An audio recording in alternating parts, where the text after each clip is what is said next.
All right, guys. Another post-match stream. Got Paul joining us in a moment. Everton nil, Fulham 2. I'm guessing turned it off a moment ago just because. Yeah. The game's just about to finish. Yeah, pretty abysmal performance from Everton, to be honest. I don't even know how to put that into words. Me and Paul will try our best once he gets in. Hello to Calvin, Zach, Noah, who've already been in the stream. Calvin Lou says bad game. Yeah. I mean, I stopped watching at 90 minutes. Started the stream obviously at the time that we said, and we've got a minute left of our injury time to play. So just waiting for the final whistle now. Pretty sure that's going to be the final score though. Fulham 0, Everton 0, Fulham 2. Phil Cornwall Blue says, "What an absolute joke of a team." Yeah,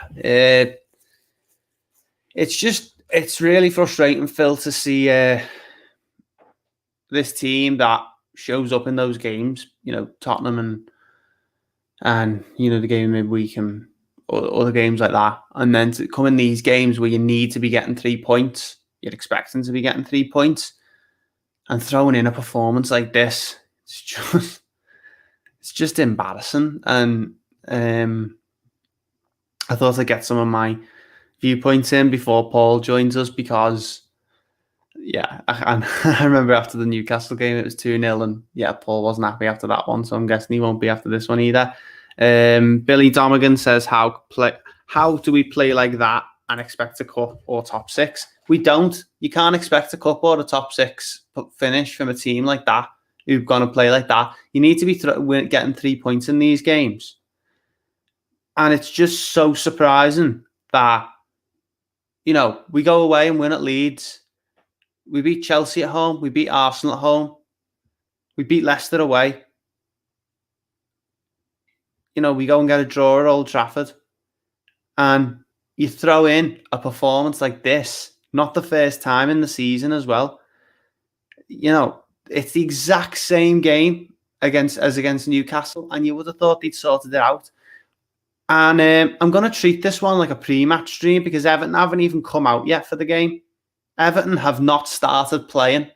We've been playing for 94 minutes, and Everton have managed to not get started yet.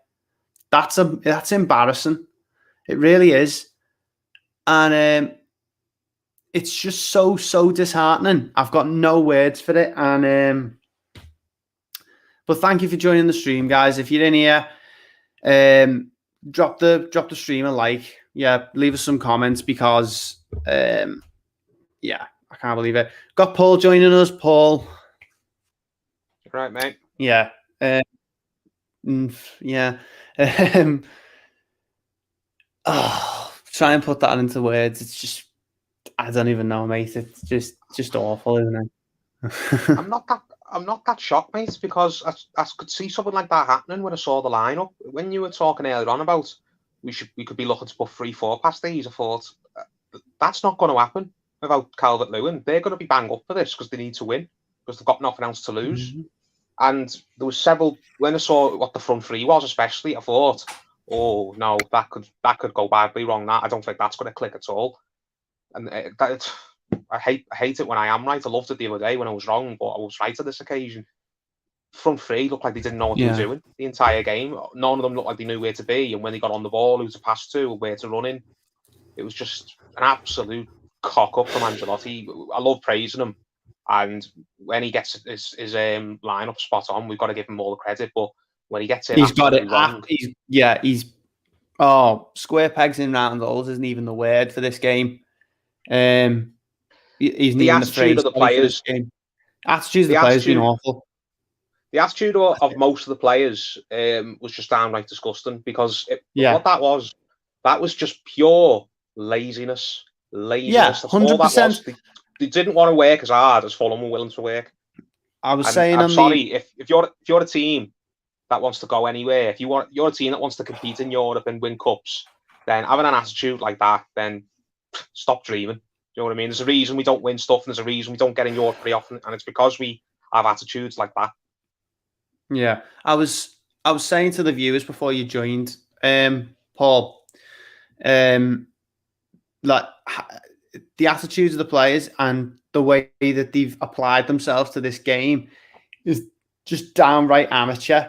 It's you're getting points at Man United, you're going away to Leeds and winning, which was a tough game. You're beating Chelsea at home, you're beating Arsenal at home, you're beating Leicester away. To come into this game, you could tell they were expecting to win. You could tell they were coming in and they thought that it's not worth applying the same amount of effort they do in tougher games like they did against Tottenham in midweek to come and do it. They thought it wasn't worth it, and they thought we can sit back and we can just score a goal. And it's the same old story, conceding right at the beginning of the second half. Why is it happening in all these games? We don't seem to start games and we don't seem to start second halves. We're so reactive. It's always wait till this team scores, wait till that team scores. And the only time we had some sort of attack in this game tonight was once when Fulham went 1-0 up. The first half, that was one of the worst first halves of football I've ever seen. Stephen Thomas says we're going to get smashed against City. If we play like that, yeah, we will. But to be honest, Stephen, don't put it past them to actually pull their finger out and start playing against City, because it's a big game. I just can't believe complacency that's the number one word for that game. Complacent and lazy. And you've got it there, Paul. The attitude was just lazy. Evertonian Luke said, at least thought something might have changed at half time. We ended up coming out playing worse. Yeah, we did against Newcastle as well. It's the same story against Newcastle, and it annoys me. It always seems to be Everton. We get the chance to go into a European spot, or we get the chance to go above someone like Liverpool or Man United or whoever it is at the time, and we throw the towel in these games. And I'm sick of it. I'm absolutely sick of it. Why can't we just apply the exact same moral and ambition we do in these tough games to come into this, which is a tough game? Don't get me wrong. We've just lost it 2-0, Paul. But why can't we turn up against a team like this? It's a few things. It's one of its mentality, like we've just talked about. One of them is just the blunt fact of our squad is not good. It's not. We've got a good first 11 and one or two players who can come in and make a difference. But a lot of the players who are getting game time should be nowhere near a team that's looking to get wherever we want to go. We spoke about it with Rose a little bit in the pre-match. Well, I reiterate, Seamus Coleman is like, it's like watching Phil Neville. Paul, now. Don't get me started. I'm gonna spend a whole segment on him because I've had it up to here with him. I understand he's played for the club for 12 years now, but he's not good enough. Why is he still getting put in? Why is it we can put Coleman in against a team like Fulham? Because Lookman absolutely tore him to bits tonight. He's got no knew pace. That was going to happen. You were talking about it before the game. And it's the end of Seamus Coleman, because when he's making mistakes, he's turning around and blaming other players. He was the worst culprit tonight, and for me. And thank God they took him off. And Holgate wasn't much better. Let's just put that out there. Holgate was crap as well. But yeah, he had a nightmare. Yeah, Holgate had a nightmare. Really. But anyone who believes Seamus Coleman deserves to put an Everton shirt on again after that, for me, is deluded. I think if he's got any respect now, he should hang his boots up and just either sit on the bench and wait for the end of the season, or just say, listen, I am not the player I used to be. Leighton Baines knew when his time was up and he just left the club. Simple as. Seamus Coleman's got to do the same for me. Gary Neville at United as well. Yeah, we spoke about it. Yeah. The great Gary players Neville know when their time is up. That. He was the same against Newcastle. Newcastle was the last straw for me. After that Newcastle game, which he was awful in, the worst player on the pitch, he's playing like a 40-year-old man in an under-18s game. That's what he's playing like. Like everyone seems 5 yards faster than him whenever he's on the pitch. Matty Flynn says, and people still think Tom Davies and Sigurdsson are good players. Sigurdsson was awful. I thought Tom Davies was actually quite good in the first half until he got took off. Sigurdsson, no. He plays when he Mate, wants, that lad. Mate, don't even start me on him. You think you've just gone mad at Seamus Coleman, mate? Guilty Sigurdsson. I don't want to swear on here, and I don't want to go like on an Arsenal fan like TV rant. But Guilty Sigurdsson, mate, he's our Mesut Ozil. As far as I'm concerned, he's just a cancer at the club. He's cutting out. Look what they done to him. They made an example of Ozil, and he said, "We don't care who you are, where you've been, how much money you're on, how highly you think of yourself, and your mates think of you.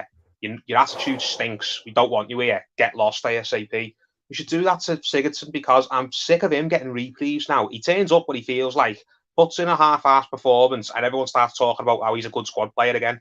He's not. He should get thrown out on his ass, and he should have been thrown out on his ass a year ago. We saw what Guilty Sigurdsson's makeup was. We saw what happens with him when the going gets tough. When we went to Anfield and got ran everywhere by their primary school kids, he hit that day, and he's done it about 20, 30 times in games since. He just doesn't care. It's as simple as that. And what annoys me is he'll start pointing his finger and having a go at other people. If you're someone like Ben Godfrey or Tom Davis or even an Anthony Gordon if he was here and you were on the pitch with him and he started pointing his finger at you and telling you where to pass and telling you to do this, I want to lose my rag with him. I'd want to fight with him in the changing room and go, "Who do you think you are pointing at me, telling me to do this when I'm putting in so much more effort than you and I care far more than you could ever want to care." Someone genuinely needs to call him out, because we were saying before about the attitude between the players, and I mentioned there about how the attitude between the other games where we're playing top 6 teams and games like this is completely different because we're complacent. He is the personification, I don't know what the word is, of that. He turns up in these games and he expects us to win. And like in Tottenham in midweek, he played pretty well, because the game was tough, and he thought, if I just give, I play well in this game, I'll get credit for it.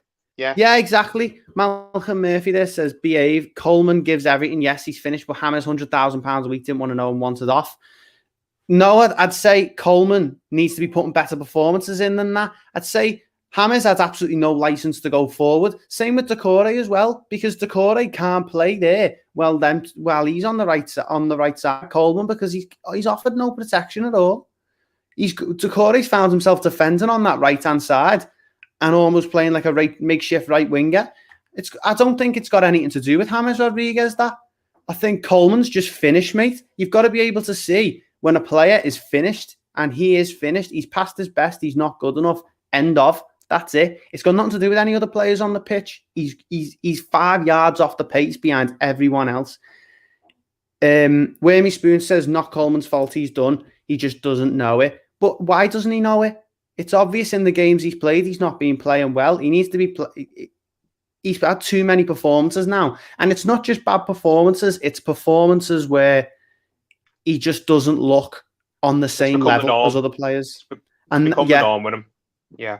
He's not fast enough. When he gets the ball, he immediately wants to turn back. And it's not just like Sigurdsson.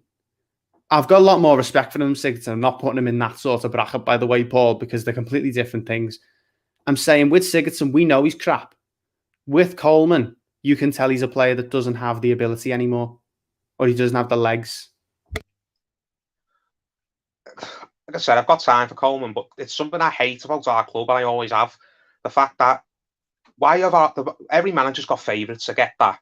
But why are the favourites of our managers always just the worst dross in the squad? The players who are past it, or the players who don't give a shite, or the players who shrink under pressure and can't play when they really can't play well when the spotlight's on them. It feels like it's just something that's become part of Everton's DNA, where we toss out players too quickly and we stick with players who don't deserve it for far too long.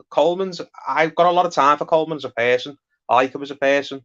But as you said, there comes a time when someone needs to sit these players down and have a conversation with them and say, listen, I get if you don't want to retire, but the fact of the matter is, if you want to keep playing football, it's not going to be here because you're not good enough anymore. I can't rely on you to go in and put in the level of performance that I think that this is required from a player to represent this club. If he hangs around to the end of the season, which he's going to do, obviously, then I'd like to see him given a bit of a send-off in the summer and have something like Baines does, where he just kind of quietly, low-key, accepts that he can't do it anymore, and he goes off and lives the rest of his life. But if he hangs around like Tim Howard or Phil Neville, where you just get to the point, do you know what I'm saying? though, where these players who are so past it so long don't want to accept that they're past it, have too good a relationship with the managers for the manager to discard them, and it ends up just getting really nasty between them and the fans, because that's the only way fans can feel like they're getting themselves heard. I don't want that for Coleman, but it seems like it's hell bent on happening. And I want to make a point of it, guys. I'm not having a go at Seamus Coleman. What I'm saying is, I think he should be taken out the team and he shouldn't play again because he's not good enough. And people in the chat are saying that Carlo needs to take the blame. Yeah, he does, because the team selection was poor. We knew in the build-up, Paul, the team was crap. We knew in the build-up it was rubbish. And Carlo needs to say, all right, he's my captain, but he needs to sit out for the rest of the season. And he needs to give him an ultimatum, in my opinion. Right, you can finish your career or you can go somewhere else and play, because he's not Premier League quality anymore. And we'll move on from him, because I don't want to go into it too much. Yeah, he's been a brilliant servant for us and stuff like that. But after a performance like that, we can't be sacrificing stuff. One player who I will dig out as well, I mentioned Sigurdsson. I thought Holgate had his worst game I've seen in ages. I like Holgate. I think he's a player who everyone's forgotten about a little bit because we've been so enamoured with Godfrey. But last season, Holgate looked like he was one of the first names on the team sheet. He looked like the defender we were going to really build around last season. And it was a fight between Keane and Mina, who would be his partner. And then obviously he got injured in the summer, and he's just not really got up to full speed since coming back into the team. But tonight, he was really, really poor. And based on that, I don't think he's going to get anywhere near being one of our first choice centre-halves, not in the near future, because he was so sloppy.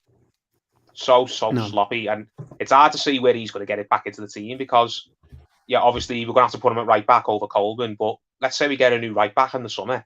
What do you do with Holgate then? Like, I'm not going to put him at centre back, judging based off that. And well, I don't think he can play midfield like some people say he can. But no, I think we need, if we get a new right back, he needs to go on the bench, and he needs to play the odd game at centre back, and he needs to be, nurtured as a centre back then, because he's not good enough at right back. And I'm just watching the goal here, and there's just no. It's like they look like the Iron Men on Crosby Beach, mate. They're just stood there. There's players stood in positions, and it's like zonal marking, but like a really, really undeveloped version of it. They're all standing in a zone, but no one's moving. No one's reactive to the ball. Madge's got way too much space. And Joey 11 just summed up your point there, Paul. Holgate's too cocky and too close. Yeah, he needs to give himself a kick, because he's way too cocky and he's way too complacent, and he needs to. We need a new right back. Lucas Franzen Jones says Holgate can. Sorry, something about his Hubba Bubba chewing gum. Yeah. I clicked on the wrong thing, was what it was. It said, Lucas Franzen Jones says, never looked like we had any plan B with DCL out, kept crossing to no end. Yeah, that was it. We had no out ball from the very beginning, Paul. That was the problem. Didn't have any, and the commentators were saying, as bad as the commentary is, they made the good point that Everton usually are used to sitting back and kicking the ball onto Calvert-Lewin to get themselves out of pressure, and we couldn't do it because Sigurdsson, Jesus Christ, he's like, I don't know. That's why people talking about Hammers. Yeah, Hammers. Go on, mate. Sorry. That's why I was talking in the pre-match. Like, I don't get why we weren't starting King, because I had the feeling we were going to do this. We were going to play like we still had DCL in the team, even though we didn't. If DCL's not in the team, then you can't be playing crosses into the box, because there's no one who's going to get on the end of them. Richarlison, I've never believed Richarlison's a centre forward. I know some people do, and he's had the odd game where he's done well there, but against a Premier League defence that knows what it's doing, he's not really going to get much joy, because he's not going to get in behind them. He's not going to win the ball. He's not going to win crosses in the box. He's not going to beat anyone for pace, really, because most centre-halves are fairly quick in this league. So I don't really get, unless absolute needs must, I don't get why we play Richarlison as centre-forward. We should have just went with King if he was fit enough, but obviously it's Carlos made the decision and it's blew up in his face badly. Yeah, because we played that team against Wolves and we won the game, but we were awful for the first half, and for most of the game we were rubbish. That's That why should I have don't been believe in. no, that Sorry, should but have been the that's thing. things like that happen though. Like sometimes you win a game in spite of an awful tactical setup, and that's why I've never been one for this. You don't change a winning team. I think you can. You play the team that you think will best win you this particular game. If you play absolutely terrible and you fluke a win, that doesn't mean all the players who were terrible in the last game should play, at least not, or in the same positions, and you go with the same idea. Because I can't remember the last time we played Sigurdsson as a false nine. We won the game against Sheffield when he played there, but as you said then, performance was awful. It didn't look like we'd stumbled onto something. It just looked like we had a moment in the game and we took it near the end and fluked a win. So all the people who thought, let's play Sigurdsson as the false nine because we done it against Sheffield and won, I don't know what the thinking is. Sheffield are the worst team in the league, and we made extremely hard work of beating them when we played that system. So we weren't going to have any joy playing Fulham, who were far better. Player one there says, when teams press us high, we can't cope. City seems like an impossible task the way they play at the moment. Yeah, it does. I just don't know how we're gonna stand up to some of City's players at this point after that performance. But like I said, I feel like the majority of it is an attitude problem and not an ability problem. I feel like the majority of it is players going out against players like what Fulham have got. They've looked at the league table and they've gone, "Oh, that's a banker, that." And it's the same against Newcastle. They've looked out on it and they've gone, right, who've they got? They've got Luchman, they've got Harrison Reed in midfield. All right, we should win that game because I'm better than him, because I'm better than him, because I'm better than him. I feel like against City, they're probably going to go, right, we need to have a go here. And they're probably going, and I genuinely expect the performance to be better against City than that. And it sounds really strange. It sounds like a stupid thing to say. But I don't know. You Blue says thoughts on Davis. I thought Davis was really good, and I don't know if that's going to be an unpopular opinion, but for the first half and until he got taken off, I understand he got taken off as like a tactical thing, but I think he started the game pretty well. And yeah, I think he was one of the standout Everton players, certainly. Yeah, I thought he was okay. He was one of the very few who came out of it basically not embarrassed. But I hope Ancelotti brought him off just to save him for City, because there was a lot of other players who should have come off there tonight before him. But so the only thinking I can muster up is that Ancelotti's had a look at Davis and thought, right, is he likely to score if I leave him on? No, he's not. Is he likely to get an assist? No, he's not. Doesn't mean he's not playing well, but I need someone who can come on. And he's one of the players who wouldn't. At. And he's one of the players who wouldn't get a cob on if you brought him off. Yeah, that exactly. Yeah, he's not. He's easy to basically. Yeah, you've worded it perfectly. He's not going to stomp off and pull a face like maybe a Richarlison would or a Sigurdsson would. I hope we've just took him off because it was the easiest. He was the easiest option to bring off, not because of his performance. I think that's why his performance was pretty good. And that's why he took him off, Paul. John McKinley says, stop worrying, 2 easy games coming up next. Yeah, 2 easy, 2 hard games. But Everton would be just like Everton to go and win one of them. Obviously not the one at Anfield because we have absolutely no history of winning there, but we're going to have to just try our best. We're going to have to look up and try and be positive.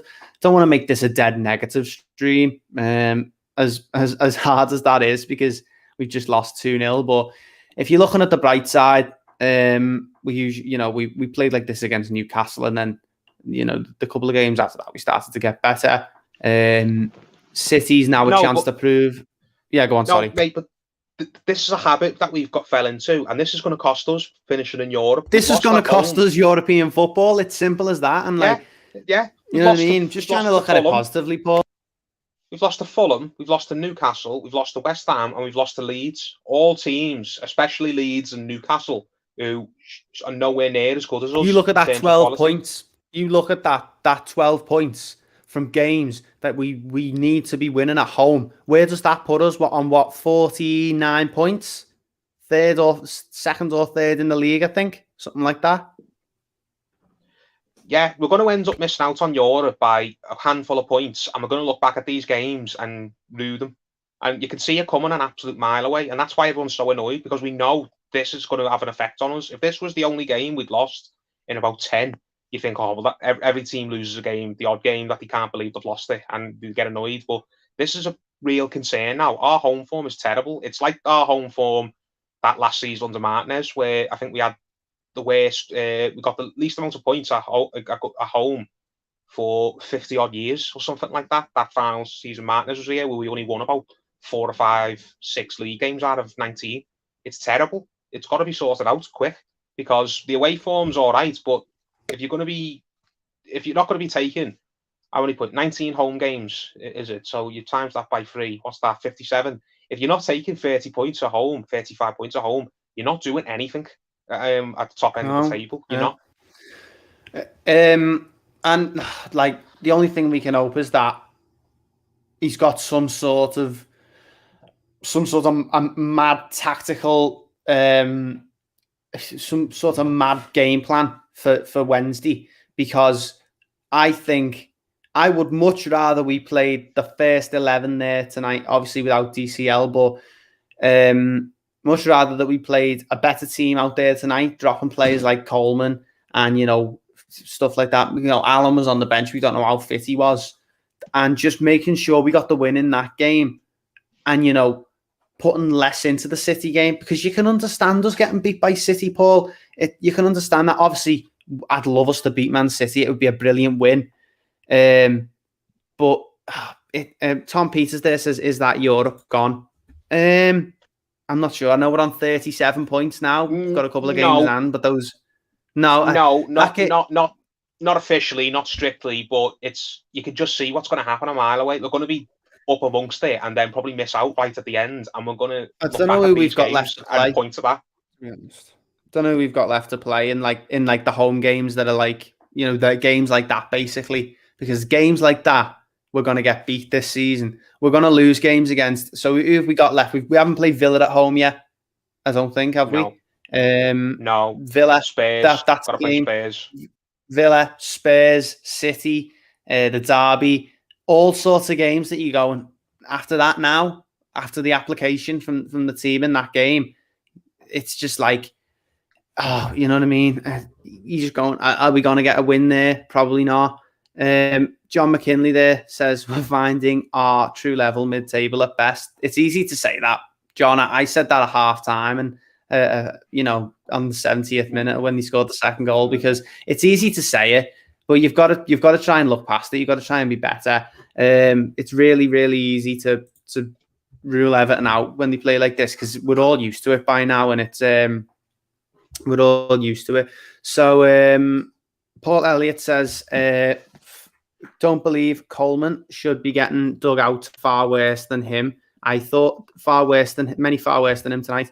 Yeah, there was players worse than him, Paul, but I think we need to understand now that he's not the option at right back for the rest of the season. That's all we're saying. And we're gonna take him out because we expect more from a player like him. And I just don't think it's like we're not taking him out because he was awfully bad and that he needs to improve. We're taking him out because we think he's finished, basically. I'm taking the club out for not being blunt and not being ruthless enough, because we never have been. They keep players on for far too long and show too much sentimentality towards them. It happened with Phil Neville. This sentimentality for players like, you know what I mean? It needs to end. It happened with Phil Neville. It happened with Tim Howard. It happened to an extent with Cahill. I think he did leave, but he left about 6 months later than he should have. It just seems to be in our DNA for some reason. We just keep players on, and we're not going to be ruthless enough to tell them, right, you're not good enough here anymore. I know he's horrible. I know Evertonians can't stand the fella, but it was one of the very few things that I think Coleman got right when he was here. He wasn't afraid to just tell people, you're crap and I don't want you, or you're not in my plans and you need to go somewhere else. He was willing to tell the likes of Osborne and Pienaar and Hibbert, well, not even tell them, make it abundantly clear to them, you are not staying here whilst I've got any say in it. They were all let go, and they were all let go in a very ruthless manner. I know you can always be a bit politer now you've done it than the way they were told that they were leaving the club. But they were still needed to be told they were leaving the club, and they were told in one way or another. And it needs to happen now. I get more. John's giving me a great question there. Thanks for your question, John, because it's a really good one. But Stephen, how many times can you honestly say we've played really well this season? Right. This Everton team this season has been really good for me because we've been able to scrape wins from games that we shouldn't be winning. How many times have we played really well this season? It depends if you mean how many times have we absolutely blew a team out the water and won convincingly and given them absolutely no chance. 0. This is what I was saying to Paul in the pre-match. I saw tonight as a chance for us to go out and play really well and score a lot of goals, put on a really good performance because we needed one, because we haven't gone out yet this season and beaten a team 3 or 4-0 and wiped the floor with them, unless you're talking like Carabao Cup or whatever, right? But John there's made a good point. How many times have we played really well this season? Well, I'd say we played really well in the first half against Leeds away. We were less than desirable in the second half because we came out and invited pressure and they scored. There's been a couple of times we played really well in the second half at Old Trafford, but no, we haven't gone out because we're scraping wins. And we haven't. I think what we're trying to say in a roundabout way is we haven't had a complete performance all season yet. No, really. No. Even the Brighton game, which looking back, I think that the game where I've been like made up this season in the way of how we've played was Brighton at home, and we won that game 4-2. I was made up with all the players on the pitch, and that was the only complete, barring the 2 goals, the only complete performance. But then again, it's not a complete performance because we let 2 goals in. But we haven't played really well this season, and people will say we're lucky to be where we are. But I'd say in the way of, if you were to ask someone else on the channel, like Owen would tell you we've played really well a lot of times this season because we have gone out in games with a clean sheet mentality a lot of the time, and we've won games we didn't deserve to win. So, do you know what I mean? It's like, it depends what you think of really well. I wish we'd done that tonight, have that clean sheet mentality. I was hoping for that when we spoke before the game. I think that we were getting ahead of ourselves, thinking we could just go at Fulham and we'd have no trouble hurting them. I think I was just being hopeful, Paul, to be honest. Yeah, against they were going to be bang up for this, and they have goals in them, and they've scored the goals because they worked hard for them, and they've got creative players. We needed to really buckle down and be up to fight all 90 minutes. And all those players who had tired legs or maybe were out of form needed to dig down deep, and they weren't willing to do it. And that's why we look like we're going to miss out. It's just Inky sad. Squid there. Yeah, Inky Squid says Tottenham on the first day of the season. Yeah, that's probably the closest thing we've got to one, really. So far this season, that's been the victory that I've been most happy about. The first game of the season. Nothing's topped that first day at Tottenham. Nothing has. For me. No. Not even. There's been some good moments, but no, nothing. Nothing has topped that because we've gone away to a big 6 team and won on the first day of the season. It was just, honestly, it was the biggest high we've had this season. Why is Mason Holgate having a laugh and a joke with the players at 2-0 down? Yeah, he was, wasn't he? And stupid wrong with honest. What we've just said about him being too arrogant and complacent. Just modern footballers, isn't it? Modern footballers. It's all a laugh and a joke to them, isn't it?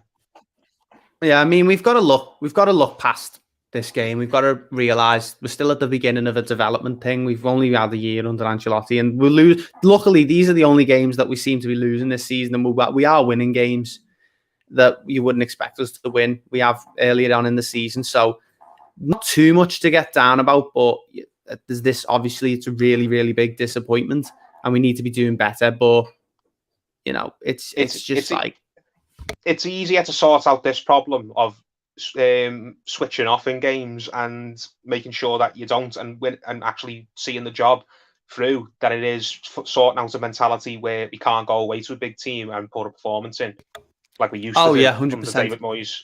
Yeah, that was the old mentality where we couldn't win a big game. Basically, what you're saying is, Paul, and I'm going to make a statement here. I don't know if you agree with it. I would rather be going away to teams and that we shouldn't be really beating and winning them games and sacrificing these ones for the season, because I feel like it's easier to come back from this. Rather, as you said, it's easier for us to rectify the home form than it is for us to start building a mentality going away, because we seem to have the away mentality to go and win games away from home, tough games. But I think we can fix this. There is. It's not like I don't see any hope at all, and it's much better than what it used to be. Someone made a comment earlier. This is like Marco Silva football. Yeah, it reminds me of Norwich at home last season. I think we lost that game 2-0. I can't remember. What season was it? I think it was 1920. I don't know if you know. It was last season. Last season. That was it. 1920. Yeah. And it just reminds me of that. Looking at the table there, same amount of games played as Villa. We're a point ahead of them. We're 2 points behind West Ham with a game in hand. 3 points behind Liverpool with 2 games in hand. So it's all relative. We've lost the game. A lot of teams have lost these games this season. Looking at like Man United have got beat at home to Sheffield United. Liverpool have lost at home to Brighton and stuff like that. So the reason we're getting like as annoyed as we are though is because we all know that unless these problems that we're talking about get sorted out, we will keep losing these games. All these other teams that are having topsy-turvy results, they'll sort themselves out. Liverpool will get their act together and come back stronger next season. Yeah. Tottenham will more than likely find a way to be better than what they are. Man United are a team that never seem to go on long, poor runs. They have little mini runs and then they have long, good runs. Arsenal look like that they're slowly but surely improving under Arteta. All these teams that are losing games and probably having their own like inquests and their fans are going mad. You trust them to get their act together and to fix what problems are clearly there. Whereas you don't trust Everton to fix the problems that are here because it's the same problems that we've been fighting for years. I mean, the sort of point that I'm trying to make, and heliocentric there in the chat basically said what I was trying to say. That every team has been inconsistent at some point this season, and it was we were always going to lose one of these games at some point. But that doesn't mean that it's okay and we can just forget about it because we can't. Because that's what I mean. If this was just one of them, if we hadn't lost the games this season that we've already lost, then people wouldn't be as annoyed as they are. They'd think it's just one of them. There's always a freak loss for every team every season. But we've lost this exact sort of game 3 times already this season to Leeds, to Newcastle, and to West Ham. It definitely needs to improve. Obviously, it definitely needs to improve. Yeah, but all teams are losing these ones this season, and it's a freak season. There's, as I said, there's no home and away. There's no fans. Just inconsistency. Yeah, it is, and obviously we need to be winning them. We need some sort of game plan for these games, and I think the sitting back and starting to play when the other team scores, that game plan's not working, Paul. I don't even think we did start to play, mate, when they scored. I think we had maybe one chance where we had the Coleman one as left foot, and then in the first half as well as the post. King got that goal that was offside. But other than that, I think that was at 2-1. That was at 2-1. That was at 2-0. That was at 2-0. That was at 2-0. No, that's what I mean. We didn't start to play at all, even after falling behind. We didn't have a shot on target until the 76th minute when they were winding down and just looking to battle down the hatches. Yeah, so I don't think we played well at all. No. I think we just need to rectify it. We need to have some sort of game plan in these games because these are the ones that it's weird. We can't win the games that every single season we win these games. Fulham have not won a league game at Goodison Park ever, and they've just won one tonight. I think They hadn't won any in 12. I don't think they hadn't won any game in any competition. 12 games. A league game. I don't think they've ever won one. So it's just it's just so frustrating. Yeah, and it's on Angelotti that tonight, mate. We can't avoid it. Yeah, we all love giving him. The team selection was awful. The team selection was poor. Majority of the players weren't good enough. There's too many passengers in the team. It's just we just need to sort it. Anyway, thanks for watching the stream, guys. If we've got any Fulham fans in the chat as well, congratulations to Fulham because Everton played right into their hands tonight. And yeah, thank you very much for watching the stream. Make sure you give it a like as well. It'll dampen the it'll lighten the mood a little bit, because it was a dark one that night and it was really depressing. But yeah, like the video for us, get it doing well on the channel. And yeah, hope you guys enjoyed it. As I said, like it, share it around, subscribe to the channel if you haven't already. Thank you to Paul for joining me in the pre-match and the post-match tonight. Unfortunately, it wasn't a very good one. But yeah, we'll be back again for City on Wednesday, and hopefully that one's a little bit better.